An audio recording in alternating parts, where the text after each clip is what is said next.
रहीम। तो बच्चों आज हम स्टार्ट करें एक्सरसाइज 1.3 का। अच्छा, लास्ट एक्सरसाइज जिसमें क्वेश्चन नंबर 1 है हमारे पास।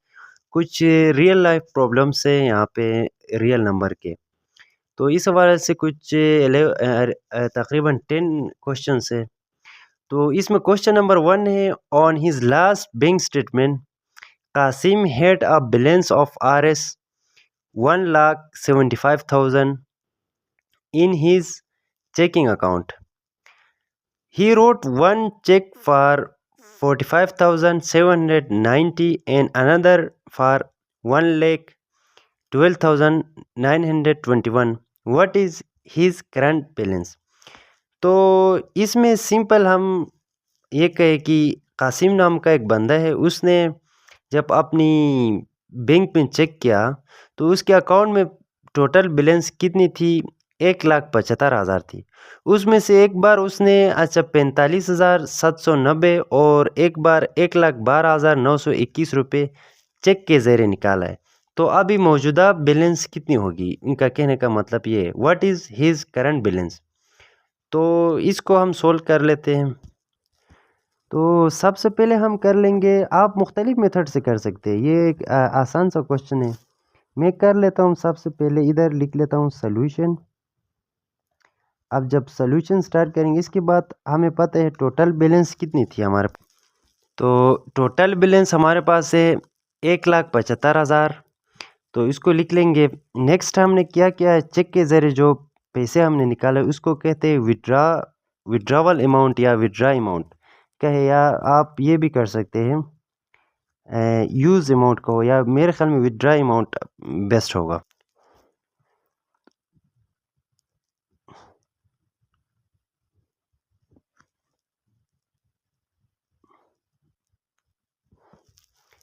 अच्छा, विड्रावल अमाउंट इसने कितना निकाला है, पहले निकाला है 45,000 अच्छा 790 रुपये, और दूसरी बार निकाला है 1,12,921 रुपये।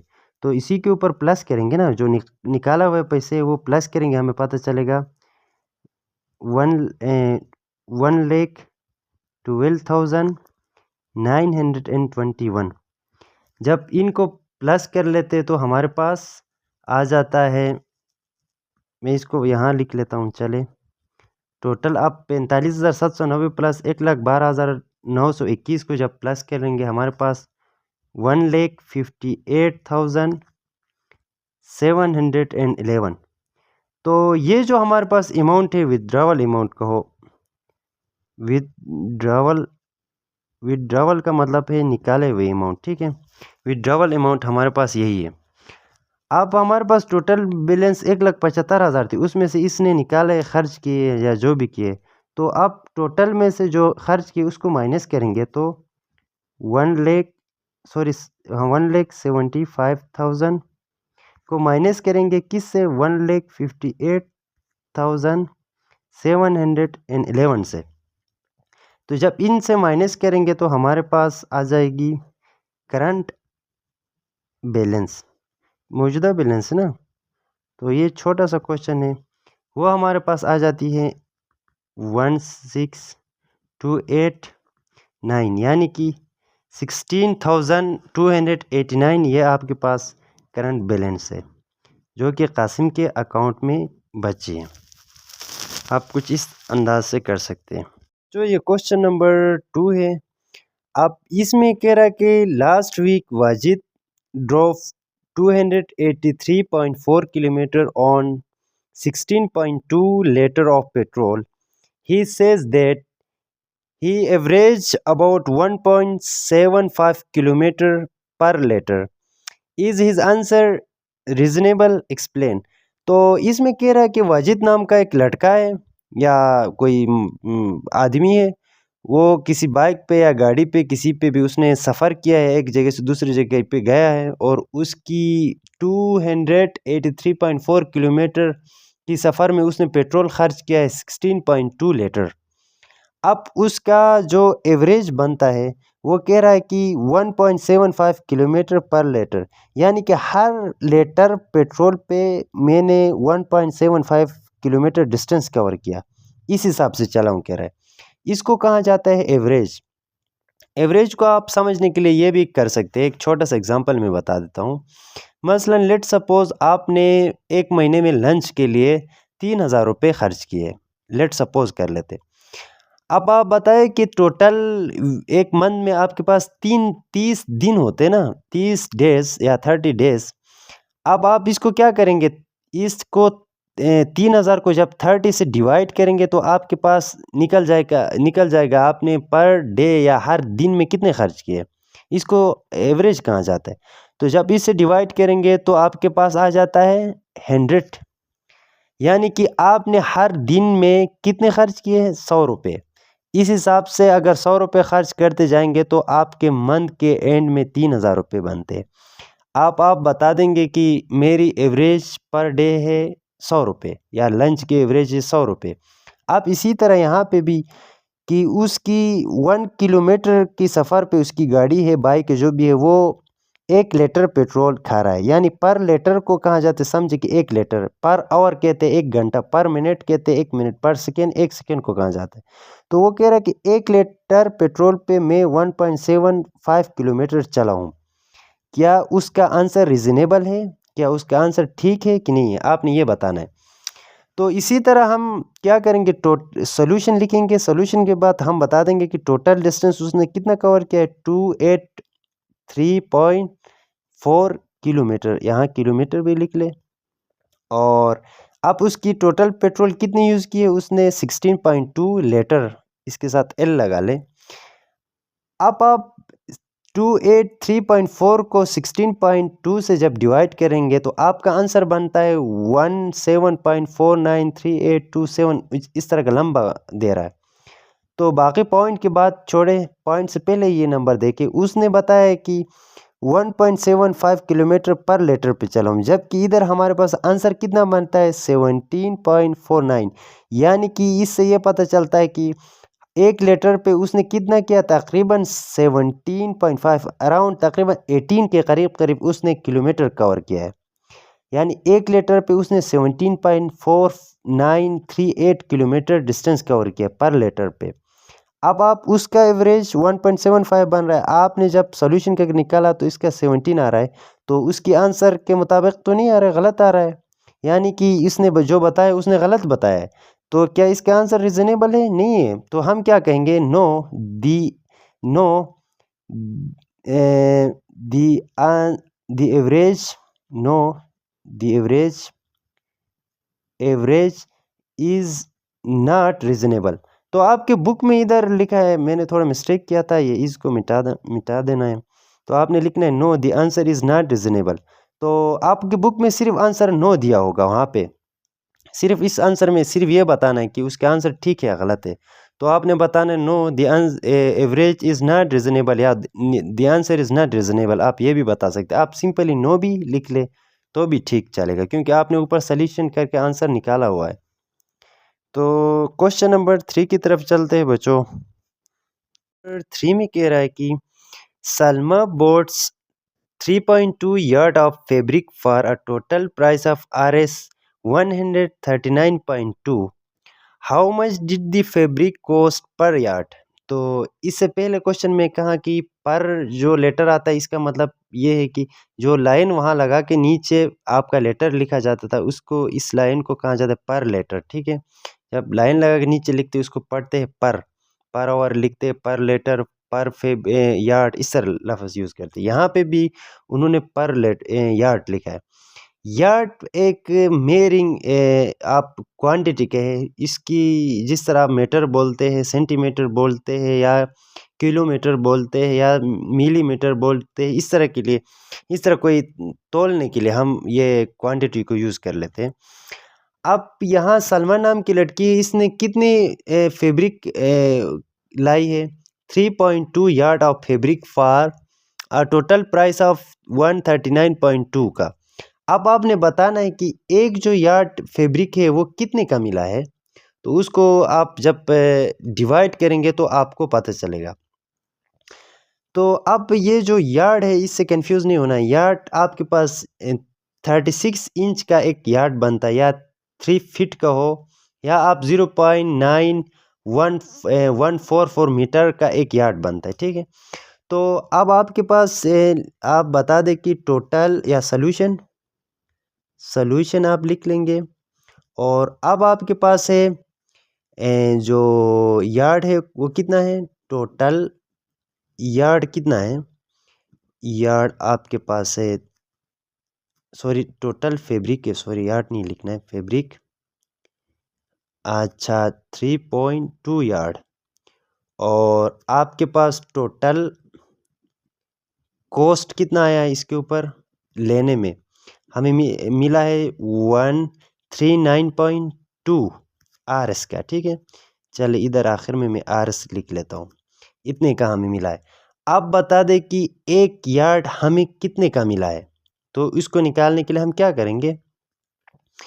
अच्छा 139.2 को किससे डिवाइड करेंगे, 3.2 यार्ड से। जब 139.2 को 3.2 यार्ड से जब डिवाइड करेंगे तो आपको आंसर मिलता है 91.44 RS का, क्योंकि हमने कीमत निकालना है ना। तो आपको एक कितने का मिला है, 91.44 का। तो आप 91.44 हमने कितना टोटल यार्ड कितना लिया है, 3.2। तो आप इस हिसाब से जो लिया है इसका मतलब ये है कि हमें 91.44 जो ₹RS का हमें मिला है। तो ये आपके पास फाइनल आंसर है। छोटा सा क्वेश्चन था बच्चों। क्वेश्चन नंबर 4 में कह रहा है बच्चे, ये भी छोटी सी क्वेश्चन है। इसमें कह रहा है कि मोमिना वॉक्स 3.5 किलोमीटर, और फिर जो ये लाइन लगी है नीचे एच लेके, इसको हम इस तरह पढ़ेंगे 3.5 किलोमीटर पर आवर, यानी कि वो 3.5 किलोमीटर डिस्टेंस एक आवर में वो करती है, कवर कर लेती है या वॉक कर लेती है। She took a 12 hours walk, अब उसने 12 घंटा वॉक की है। How far did she walk, तो अब बता दे कि जब उसने 12 घंटा वॉक किए तो उसने कितनी डिस्टेंस कवर की होगी। जब एक घंटे में वो 3.5 किलोमीटर डिस्टेंस कवर करती है, तो जब 12 घंटे चलेगी तो वो कितना डिस्टेंस कवर करेगी। How far did she walk, how far did she walk, how long she did walk, इस तरह के जब लफ्ज़ आ जाते हैं वहाँ डिस्टेंस शो करता है, ठीक है। तो अब हमें पता है सॉल्यूशन में हमने लिखना है गिवन डेटा, हमें जो जो चीज़ें गिवन है उनको अलग कर लेंगे। वो वॉक कितनी करती है, 3.5 किलोमीटर पर आवर से, यानी कि एक घंटा चलेगी तो वो 3.5 किलोमीटर डिस्टेंस कवर करेगी। और अभी यहाँ पे आवर्स हमें कितना दिया हुआ है, टोटल 12।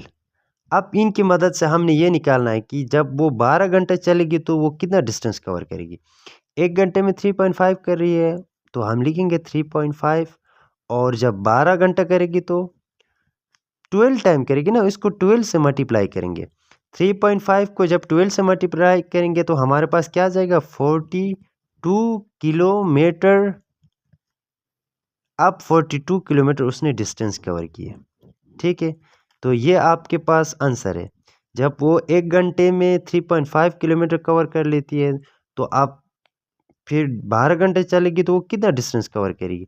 जब 12 घंटे वो चलेगी तो वो 42 किलोमीटर डिस्टेंस कवर करेगी। ये छोटी सी क्वेश्चन थी बच्चों, मेरे ख्याल में इसमें कोई ऐसी मुश्किल चीज़ नहीं थी। क्वेश्चन नंबर 5 है बच्चों, इसमें कह रहा है कि the hiking club went on 7-day trip. Each day they hiked between 5.5 to 3.5 miles. It is reasonable to assume that the clubbing hiked. अब ये कह रहा है कि नीचे कुछ ऑप्शंस दिए गए हैं। यहाँ पे कोई हाइकिंग क्लब या कोई टीम हाइकिंग पे चली गई, कहीं पे कोई पहाड़ पे हाइकिंग के लिए चली गई है। वो कितने दिन के हाई ट्रिप पे गए, 7 डेज के, और वो हर रोज़ 5.5 से 7.5 माइल्स हाइक करके आते हैं, चल के आते हैं। अब नीचे दी गई जो आंसर से क्या इनमें से कोई रीज़नेबल है, कोई आंसर ऐसा है जो दी गई आपके माइल्स कितने दिन में कितने माइल्स आपने कवर किए, अगर आप 5.5 से 7.5 रोज़ के हिसाब से अगर कवर कर देते, कोई ऐसी नीचे दी गई ऑप्शन है तो वो आपने सेलेक्ट करने को कह रहे हैं। अब नीचे आप देख ले क्वेश्चन नंबर सॉरी यूज आपके पास है फर्स्ट ए में लेस देन 35 माइल्स, कह रहे कि बिटवीन 35 एंड 55 माइल्स, सी में कह रहे इक्वली 55 माइल्स, और डी में कह रहे हैं मोर देन 55 माइल्स। अब इन चारों ऑप्शन में से आपने सेलेक्ट करना है कौन सा माइल्स जितने डिस्टेंस कवर किए वो हम 7 डेज़ में कवर कर सकते हैं अगर हम 5.5 से 7.5 के हिसाब से रोज़ चलते हैं। तो क्या फर्स्ट वाला है, सेकेंड वाला है, थर्ड वाला है या फोर्थ वाला है? इसके लिए हम ये कुछ इस तरह स्टेप्स कर लेंगे। मसलन आप खुद देख ले, अगर एक बंदा दिन में 5.5 माइल से लेके किधर तक 7.5 तक वो डिस्टेंस कवर कर लेता है, चल लेता है, तो वो पूरा वीक में यानी 7 डे में कितना कवर कर सकता है? तो अब ये तो अंदाज़ा हमें पता चलता है ना, जब 5.5 से हम मल्टीप्लाई करेंगे और 7.5 से मल्टीप्लाई करेंगे तो हमें क्लियर पता चलता है। अब वो तो लेस देन 35 नहीं होगा, क्योंकि अगर वो दिन के हिसाब से 5.5 से ज़्यादा 7.5 से कम इनके दरमियान डिस्टेंस कवर कर रही है। तो अगर 7 को आप 5 से मल्टीप्लाई करेंगे तो 7 टाइम 5 35 माइल्स, यानी पूरा उन्होंने वीक में उन्होंने 35 माइल्स कवर नहीं किया, उन्होंने 5.5 भी किया है, 5.7 भी किया है, 6 पॉइंट भी किया है, 6.5 भी किया है, 7 भी किया है। तो मुख्तलिफ उन्होंने नंबर्स में ये माइल्स डिस्टेंस कवर किए। तो आप कह रहे हैं कि 35 से कम डिस्टेंस कवर किया है, तो ये बिल्कुल नहीं होगा, क्योंकि उन्होंने फिक्स 35 से कम नहीं किया होगा। जब 5.5 ही करेंगे तो वो 35 से ऊपर ही जा रहा है, यानी कम अज़ कम उन्होंने क्या किया है, 5.5 किया है, उन्होंने कभी 7.5 भी किया है। अब सेकंड में जो कह रहा है कि 35 एंड 55 माइल्स।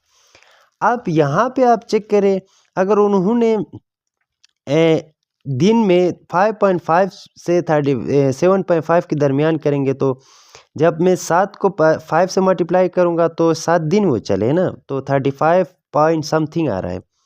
अब 35 पॉइंट समथिंग और 7 मल्टीप्लाई बाई, अच्छा नंबर 6 से बच्चों ये भी छोटी सी क्वेश्चन है। अब यहाँ कह रहा है कि for a class party the student council purchase 42 balloons at RS 1.85 each. What is the total amount the student council paid for the balloons. यहाँ पे कह रहा है कि एक क्लास पार्टी है, जिन्होंने कोई पार्टी अरेंज की है, क्लास के स्टूडेंट ने, जो क्लासमेट्स उन्होंने वहाँ पे उन्होंने 42 बलून्स ख़रीदे हैं और एक बलून की कीमत है 1.85 ईच, का मतलब हर एक, तो हर एक की बात कर रहे हैं ना। तो एक बलून आपने उन्होंने अगर 1.85 के लिए है, तो अगर 42 बलून्स की हर एक कीमत को अगर हम निकालेंगे तो टोटल कितना खर्चात आ जाएगा, यानी 42 बलून्स की कीमत कितना होगा वो निकालना है। तो अगर कह रहा है कि 42 बलून्स 1.85 पे हमें मिला है, तो हमारे पास टोटल अखराजात क्या है वो हमने निकालना है। तो इसके लिए कुछ गिवन डेटा है बच्चों, इसको पहले समझना लाजमी है। तो हमारे पास है total balloons 42, price of each balloon, चल इधर बलून आप लिख ले तो बेहतर होगा, RS 1.85, और total amount student paid for balloons, ये हमने मालूम करना है। ये दो चीज़ें आपको गिवन है, इसको आपने मालूम करना है। तो 42 बलून से एक बलून की कीमत 1.85 है, तो हमें पता है 1.85 को हम क्या करेंगे, 42 से मल्टीप्लाई करेंगे। तो 1.85 को मैं 42 से मल्टीप्लाई कर लेता हूँ, तो आंसर क्या आ जाता है देख लेते हैं। अच्छा, 42 को मल्टीप्लाई करते हैं 1.85 से, तो हमारा आंसर बनता है 77.7। तो 77.7 RS जो है ये कीमतें उन्होंने पे किए हैं पूरे पार्टी के लिए बलून्स खरीदने के लिए। तो ये था छोटा सा क्वेश्चन बच्चों। तो क्वेश्चन नंबर 7 की तरफ चलते हैं। तो क्वेश्चन नंबर 7 में क्या कह रहा है, a group of friends made 4 yard long rectangular banner, they paid RS 3.75 per yard for the fabric and RS 9 for the frame to go around the banner. 10 yard perimeter. What was the width of the banner? अच्छा, ये question थोड़ा लंबा है लेकिन इसकी solution बहुत छोटी सी है, आसान सी है। यहाँ पे मेन चीज़ आपने ये नोट करना है कि पेरीमीटर इसका कितना है, ये मेन चीज़ है पेरीमीटर। हमारा क्वेश्चन सॉल्व यही पेरीमीटर कर लेगा। अब पहली चीज़ आपको पता होना चाहिए पेरीमीटर क्या होता है। दूसरा चीज़ आपको ये पता होना चाहिए कि 4 यार्ड क्या होता है। ये मैंने पहले क्वेश्चन में भी बताया है, यार्ड एक क्वांटिटी है। जिस तरह सेंटीमीटर, जिस तरह मिलीमीटर, जिस तरह मीटर, जिस तरह किलोमीटर, इस तरह के जो हम यूनिट्स यूज़ करते, इसी तरह ये भी एक यूनिट है जो कि यार्ड कहते हैं। ये अराउंड 36 मेरे ख्याल में इंच का एक यार्ड बनता है। तो इसी तरह ये भी एक यूनिट है। आप कह रहा है कि उन्होंने एक रेक्टेंगुलर शेप की क्या बनाए, बैनर बनाए, कोई भी बैनर। तो उस रेक्टेंगुलर शेप, तो आपको पता है इस शेप को कहा जाता है जिसमें दो साइड बराबर होते हैं और दो साइड एक दूसरे के साथ बराबर, दो साइड एक दूसरे के साथ बराबर। तो अब उन्होंने जो बैनर बनाए वो रेक्टेंगुलर शेप का है और वो है कितना, 4 यार्ड लॉन्ग। लॉन्ग की बात जब आ जाएगी वहाँ आपको पता होना चाहिए लॉन्ग लेंथ को कहा जाता है, लंबाई को। तो आप पहले ही यहाँ लिख ले, इसकी लंबाई हमें पता है 4 यार्ड है। अब दूसरा चीज़ कह रहा है कि उन्होंने कि दे पेड RS 3.75 पर यार्ड। जो हर यार्ड में जो लेंथ आ रहा है ना, उस लेंथ के लिए उन्होंने कितना किया, 3.75 रुपीज़। बहरहाल इसमें हमें कोई रुपीज़ या उसकी कीमत इस तरह की कोई चीज़ निकालना नहीं है, हमें निकालना है what was the width of the banner. तो विड्थ की जो लंबाई है, सॉरी चौड़ाई है, वो निकालना है, विड्थ निकालना है ना। चले फिर भी बता दे, दे पेड RS 3.75 पर यार्ड फॉर दी फैब्रिक, जो कपड़ा उन्होंने ख़रीदा उसके लिए, and RS 9 for the frame to go around the banner. और जो 9 रुपये उन्होंने लगाया है बैनर के इर्द गिर्द जो लगाने वाली फ्रेम है उसके लिए 9 रुपये लगाया है, और उसकी जो कपड़ा है उसके लिए 3.75 रुपीज़ लगाया है। आप कह रहे हो कि उसका पेरीमीटर कितना है, 10 यार्ड। तो मोस्ट इम्पोर्टेंट चीज़ है हमारे पास पेरीमीटर। अब आपको पता है पेरीमीटर की मदद से हमने ये क्वेश्चन सोल्व करना है। तो पेरीमीटर उन्होंने खुद बताया कितना है, 10 यार्ड। अब पेरीमीटर 10 यार्ड है तो निकालना है what was the width of the banner. तो मेन चीज़ यही है, फाइंड क्या करना है, विड्थ ऑफ बैनर निकालना है, मेन चीज़ यही है। अच्छा, तो इससे पहले हम डिस्कस कर लेते हैं कि पेरीमीटर किसे कहा जाता है।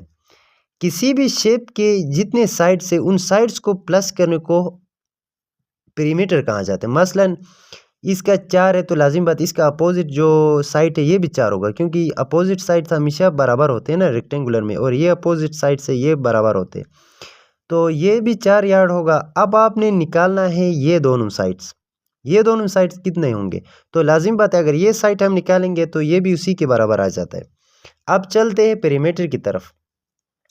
पेरीमीटर किसी भी शेप के जितने साइड से उन साइड्स को प्लस करने को पेरीमीटर कहते हैं। तो लेट सपोज हमारे पास ये रेक्टेंगुलर के अंदर कितने साइड्स हैं, हमारे पास 1 2 3 4 साइड्स हैं। ये दोनों आपके पास लेंथ है, ऊपर वाले दोनों आपके पास विड्थ है। तो पेरीमीटर हमारे पास किसके बराबर आ गया, विड्थ प्लस, यानी मैंने ये दोनों विड्थ प्लस किया और ये दोनों आपके पास क्या है, लेंथ है, लेंथ प्लस लेंथ। तो टोटल 4 साइड थे जिसमें 2 विड्थ और 2 लेंथ थे ना।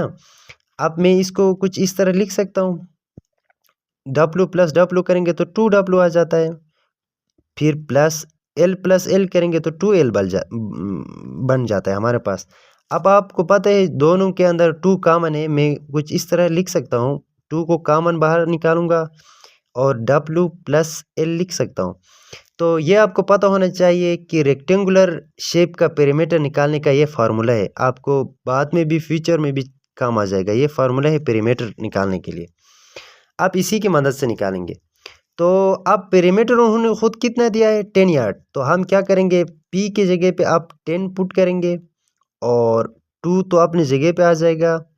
अब विड्थ हमने निकालना है, तो विड्थ तो हम कहीं से भी हमें मिलेगा ही नहीं, इसको निकालना है। प्लस लेंथ आपको पता है मैंने बताया था, यहाँ भी आपको बताया था कि जो वो जो बैनर बनी थी वो 4 यार्ड लॉन्ग थी, तो लॉन्ग लेंथ को कहा जाता है, जो कि हमें पता है, हमने इसको एल से कंसिडर किया है, लेंथ से कंसिडर किया है, तो वो 4 है। अब इससे क्या हो जाएगा, 10 इधर अपनी जगह पे आ जाएगा, और जब 2 अंदर मल्टीप्लाई हो जाएगा तो 2W प्लस 2 टाइम 4 इज 8 आ जाएगा।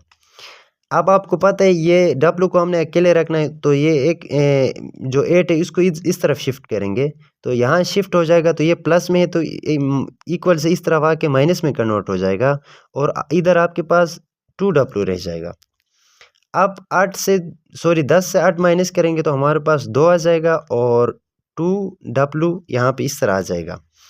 फिर यहाँ से आगे मैं यहाँ कर लेता हूँ, 2 इज इक्वल 2W आ रहा है।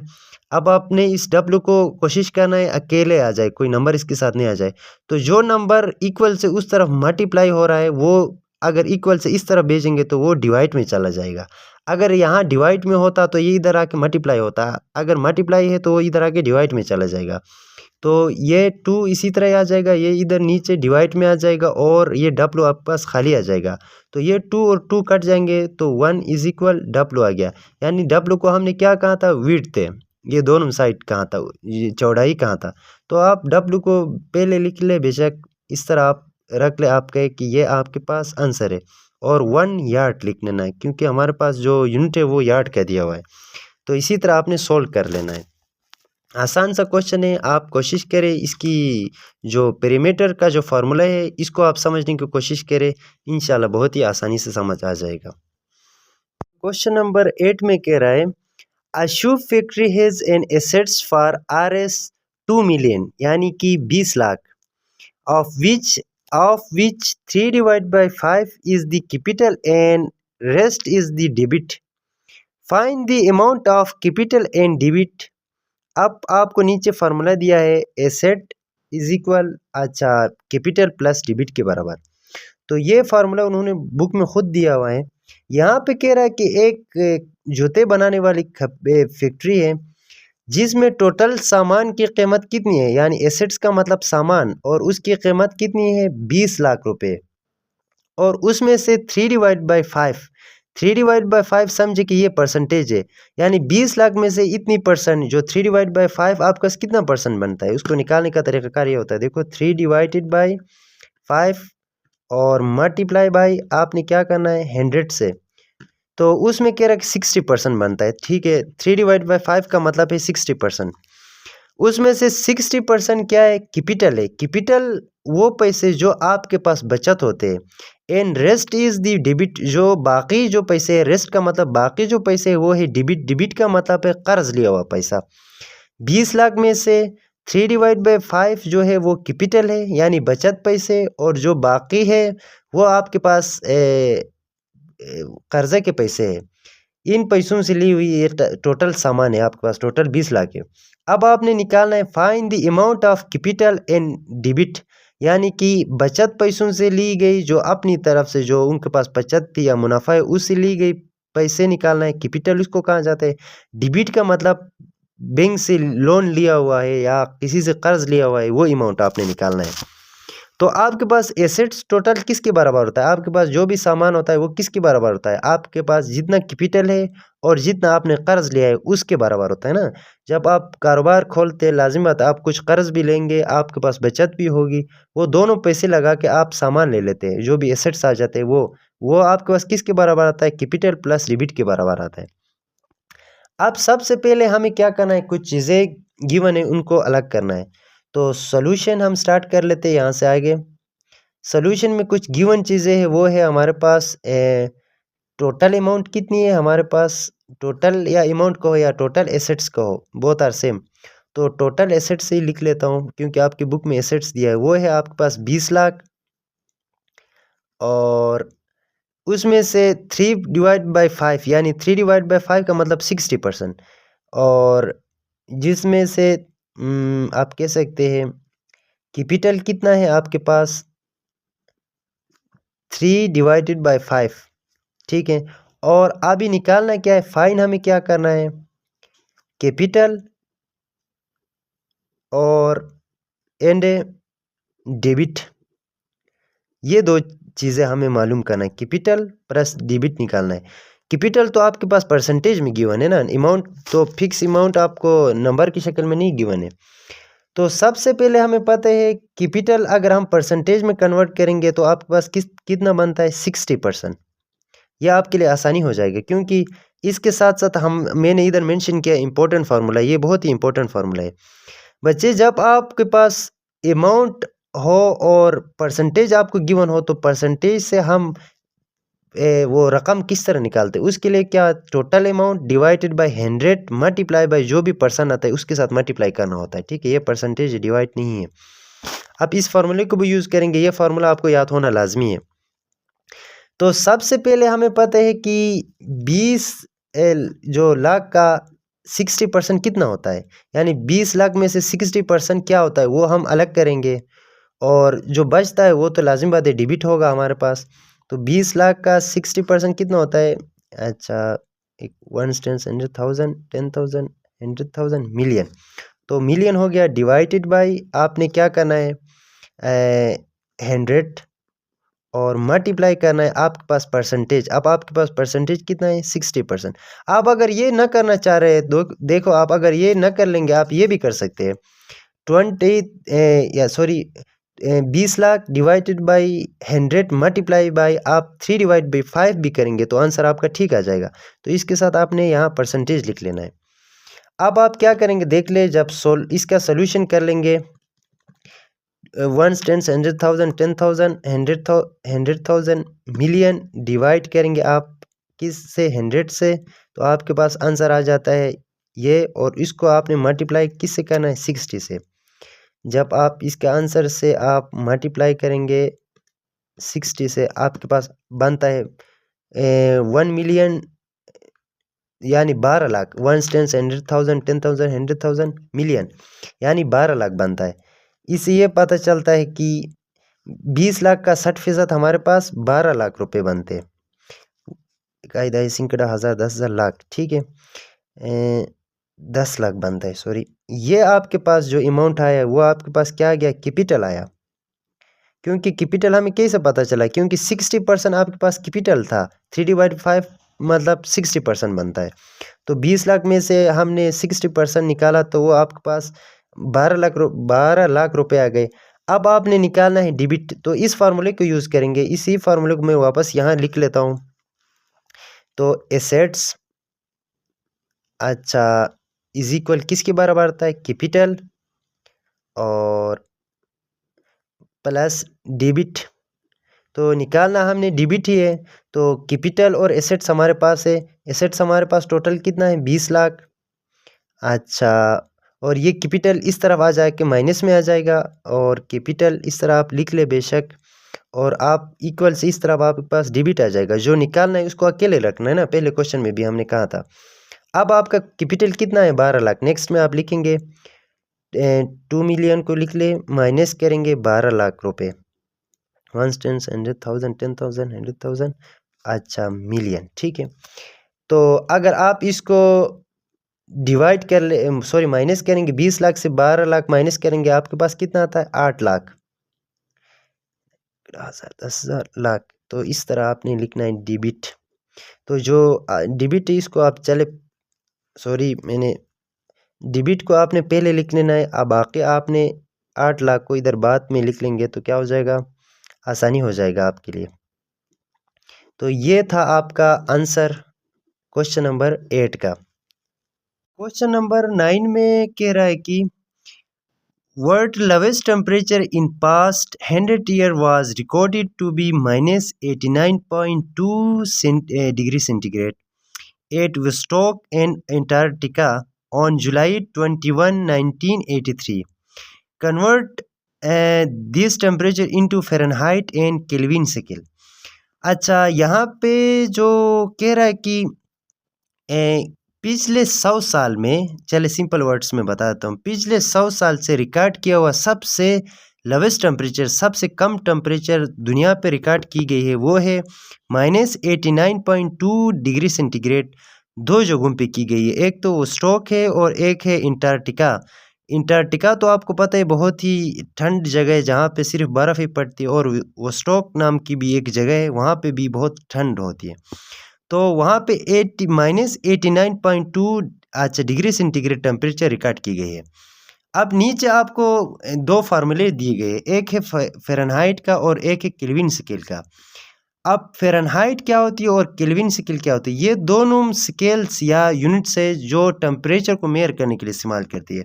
अब मसलन हम वज़न को तोलने के लिए केजी भी यूज़ करते हैं, ग्राम भी यूज़ करते हैं, मन भी यूज़ करते हैं, टन भी यूज़ करते हैं, मेट्रिक टन भी यूज़ करते हैं। इस तरह के मुख्तलिफ हम यूनिट यूज़ करते हैं ना एक वज़न को तोलने के लिए।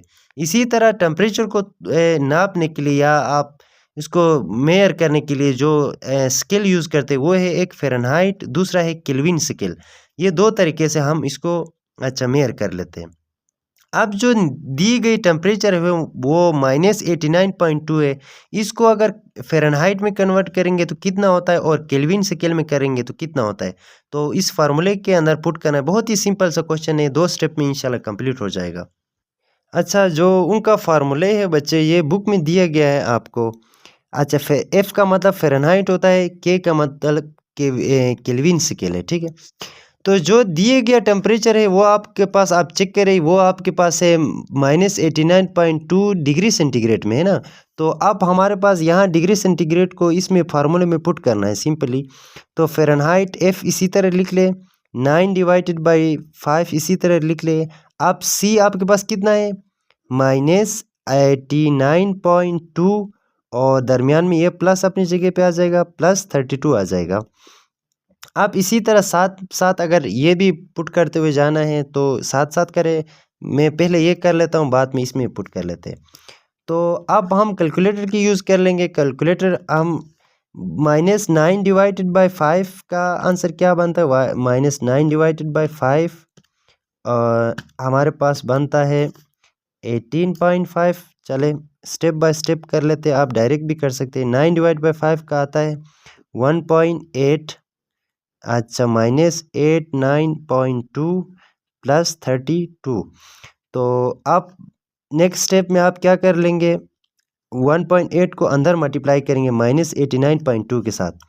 तो नेक्स्ट में आपने मल्टीप्लाई करना है किसके साथ, -89.2 के साथ। जब मल्टीप्लाई करेंगे तो हमारे पास आंसर बनता है -160.56 आ रहा है, और प्लस आपके पास 32 आ रहा है। अब इसी तरह ही आंसर को आपने क्या करना है, -160.56 को आपने करना है प्लस, इसी तरह जो प्लस आ रहा है इस तरह प्लस दबाओ, फिर 32 दबाएंगे तो आपके पास आंसर आ रहा है फ़ारेनहाइट में -128.56। ये आपके पास फ़ारेनहाइट में आ जाता है, ठीक है। जो डिग्री सेंटीग्रेड में -89.2 बन रहा था वो फ़ारेनहाइट में आपके पास -128.56 बन रहा है।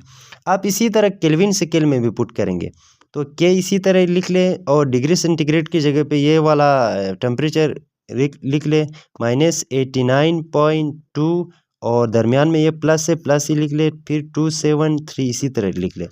अब नेक्स्ट में आपने क्या करना है, माइनस दबाना है, 89.2 को प्लस करना है 273 के साथ। तो आंसर बनता है केल्विन स्केल में 183.8। ये आपका आंसर बनता है बच्चों। तो जो डिग्री सेंटीग्रेड में हमें दिया गया था वो फ़ारेनहाइट में इतना है, और जो डिग्री सेंटीग्रेड में हम अगर जो दिया है उसको अगर केल्विन में कन्वर्ट करेंगे तो सॉरी इसके साथ हाँ प्लस ही आता है, वो आपके पास आता है 183.3, ठीक है। केल्विन प्लस में आता है और फ़ारेनहाइट माइनस में आता है, ये दोनों आपके पास आंसर से। तो ये भी छोटा सा क्वेश्चन था बच्चों, इसमें कोई इतना लंबा नहीं था। आप यहाँ जब मल्टीप्लाई करेंगे तो ये आप गलत नहीं करना है। कोशिश करें 9/5 को पहले सोल्व करें जिस तरह मैंने किया, इसी तरह सोल्व करके फिर अंदर मल्टीप्लाई करें तो क्वेश्चन गलत नहीं हो जाएगा। अच्छा बच्चों, क्वेश्चन नंबर 10 है, इसकी टेक्स्ट काफ़ी लंबी थी, मैंने इनको पॉइंट में लिखा है। आप अपने बुक के पेज नंबर 23 में देख सकते हैं, खुद पढ़ सकते हैं। मैंने उनमें से मेन पॉइंट्स लिखा है। इसमें कह रहा है कि एक कंपनी है जिसको गवर्नमेंट ने क्या किया है, उनको जुर्माना किया है, जिसके अंदर 3 शेयर होल्डर्स थे। अब उनको जुर्माना लो क्वालिटी प्रोडक्शन के ऊपर किया है ना, एक कंपनी जो कोई खाने की चीज़ बना रही थी, तो फिर उसको गवर्नमेंट ने जुर्माना किया है। पेनलाइज़ का मतलब जुर्माना को कहा जाता है, ठीक है। तो उनके अंदर 3 शेयर होल्डर थे। उसमें पहला नाम है फ़रा, दूसरा नाम है मरियम, तीसरा नाम है तहरीम। अब फ़ारा की उस कंपनी के अंदर शेयर कितनी शेयर है उसके 1 रेशो के हिसाब से, और मरियम की शेयर है 2 रेशो के हिसाब से, तहरीम की शेयर है 3 रेशो के हिसाब से। यानी जहाँ पे आप समझे कि फ़ारा ने 1 रुपये खर्च किए, वहाँ मरियम ने 2 रुपये खर्च किए, वहीं तहरीम में 3 रुपये खर्च किए। अगर जहाँ फ़ारा ने 100 रुपये खर्च किए, तो समझे कि मरियम ने वहाँ 200 रुपये खर्च किए, तहरीम ने वहाँ 300 रुपये। अगर फ़ारा ने लाख की है तो मरियम ने 2 लाख, तहरीम ने 3 लाख। आप रेशो को इस तरह समझते हैं। तो गवर्नमेंट ने जब लो प्रोडक्शन पे उनको जुर्माना किया, तो उनका अमाउंट कितना बनता है ये, यानी 4,56,868। बहुत से बच्चों को ये 68 कहूँ तो समझ में नहीं आता है, इसलिए मैं जो 68 इसको 68 ही बोलता हूँ, उर्दू में नहीं बता देता हूँ। और 0.97 आ रहा है, ठीक है। 4,56,868.97 इतने अमाउंट उनको जुर्माना की है टोटल। अब आपने ये बताना है कि इन तीनों शेयर होल्डर्स को हर एक के हिस्से में कितने पैसे आए होंगे। तो टोटल अमाउंट इतनी है, अब इसके हिस्से में कितना जुर्माना आया होगा, इसके हिस्से में कितना जुर्माना आया होगा, इसके हिस्से में कितना जुर्माना आया होगा, ये हमें मालूम कर लेना है ना।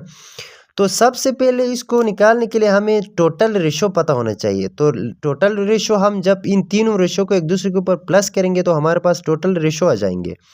तो 1 + 2 करेंगे तो 3, 3 + 3 करेंगे तो 6। ये आपके पास इंपॉर्टेंट चीज़ है, पहले आपने निकालना है टोटल रेशो। नेक्स्ट हमें पता है कि हमने इंडिविजुअली हर एक के साथ अलग अलग डील करना है। सबसे पहले नंबर है फ़ारा की, तो हम निकालेंगे फ़ारा के लिए।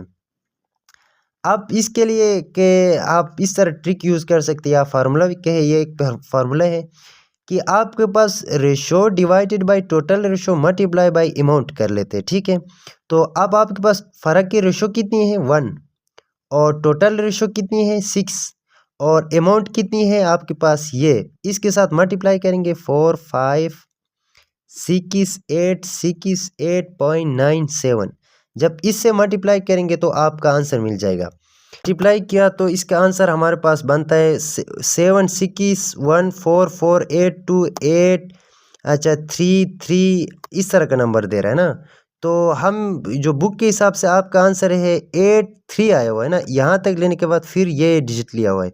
अब बाकी 3 डिजिट ख़त्म किया, तो आपको पता है 8 के बाद आपके पास कौन सा है 3, तो 8 के ऊपर राउंड ऑफ नहीं होता, इसलिए ये दोनों 3 ख़त्म हो जाएंगे। अब 8 5 से ग्रेटर है, इसलिए हम इधर राउंड ऑफ करेंगे और 8 को भी ख़त्म करेंगे। इसी तरह उन्होंने क्या किया, इधर राउंड ऑफ करके एक नंबर इधर डाला है, और 2 को 3 में कन्वर्ट करके ये 3, ये 8, ये 3, ये 3 सब ख़त्म कर लिया है। तो ये आपके पास आंसर है फ़रहा के लिए। अब बारी बारी यही स्टेप सब के लिए करना है। नेक्स्ट आपके पास है मरियम। तो मरियम की जो रेशो है वो कितनी है, 2, और टोटल रेशो हमारे पास 6, मल्टीप्लाई हमने करना है इस अमाउंट से। तो इसी तरह मैं इस पेज पे कर लेता हूँ, इसके साथ साथ आगे। सबसे पहले लिखेंगे मरियम, और मरियम के लिए हमने रेशो कितना है 2 इसकी, और टोटल रेशो कितना है हमारे पास 6, मल्टीप्लाई करेंगे हम इसके साथ 4, 5, 6, 8, 6, 8.97 के साथ। तो इस तरह हमें अमाउंट मिलता है। चले मैं मल्टीप्लाई करके बता देता हूँ। अच्छा बच्चों, जब मल्टीप्लाई किया तो हमारे पास ये इतनी बड़ी अमाउंट आ गई है, और 152289.6567 आ रही है। तो आपके बुक में आंसर यहाँ तक लिखा है 152289.66 तक किया हुआ है। अब आप भी यहाँ पे क्या करना है, 7 से एक नंबर इधर राउंड ऑफ करेंगे तो ये भी 7 हो जाएगा, 7 से फिर एक नंबर इधर राउंड ऑफ करेंगे तो ये 6 बन जाएगा। तो ये 5 को 6 में कन्वर्ट करके ये आपके पास आंसर आ जाएगा, ठीक है। अब नेक्स्ट भी आपने इसी तरह ही कर लेना है। नेक्स्ट में आपके पास क्या आ जाएगा, फ़रहीम, सॉरी फ़रहीम थी, क्या थी, मैं नाम क्या था, तहरीम थी, सॉरी तहरीम, जो तहरीम नाम की लड़की है उसका रेशो कितना बनता है, आप यहाँ पे मैंने लिखा हुआ है, उसका रेशो 3 और टोटल रेशो आपका 6 और टोटल अमाउंट यही है। तो मैं लिख लेता हूँ, तहरीम का कितना बन जाएगा, उसकी रेशो 3 है, टोटल रेशो हमारे पास 6 है, मल्टीप्लाई करेंगे हम ये वाले अमाउंट से जो पीछे भी है और मैंने यहाँ पे भी लिखा है। तो 4568.97 और अब इनको मल्टीप्लाई कर लेंगे, पहले 3/6 करेंगे फिर इसके साथ मल्टीप्लाई करेंगे, हमारे पास आंसर क्या आ जाता है। चले मैं मल्टीप्लाई करके दिखा देता हूँ। अच्छा बच्चों, जब मैंने मल्टीप्लाई किया तो हमारे पास आंसर दे रहा है 228434.4485।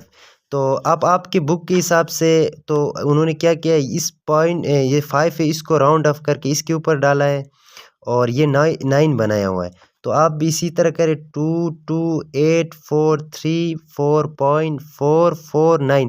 अब अगर आप यहाँ तक भी रख लेंगे तो ये भी आंसर है, ठीक है, इससे कोई इशू नहीं है। मैं आपकी बुक के हिसाब से बता रहा हूँ ताकि आप सेटिस्फाई हो। आप फिर बहुत से बच्चे ये बोल देते हैं कि सर इसके आखिर में 2 पॉइंट्स मुख्तलिफ है इसलिए मैं बता रहा हूँ। तो ये 5 इधर राउंड ऑफ करेंगे तो क्या हो जाएगा, 9 बन जाएगा और यहाँ तक लिखा है। तो यहाँ आपका ये चैप्टर 1.3 ये एक्सरसाइज 1.3 भी कंप्लीट होता है और आपका चैप्टर भी कंप्लीट होता है। इंशाल्लाह बच्चों मैं कोशिश कर लेता हूँ आपके तमाम रिव्यू एक्सरसाइज भी, और आपसे रिक्वेस्ट भी कर लेता हूँ कि मैथमेटिकल हॉरिज़न चैनल को सब्सक्राइब कर ले। इंशाल्लाह नेक्स्ट कोई चैप्टर में मिलेंगे और आपके लिए मैं रिव्यू एक्सरसाइज कंप्लीट करके भेज देता हूँ, ठीक है, कंसेप्ट के साथ। अल्लाह हाफिज़, टेक केयर।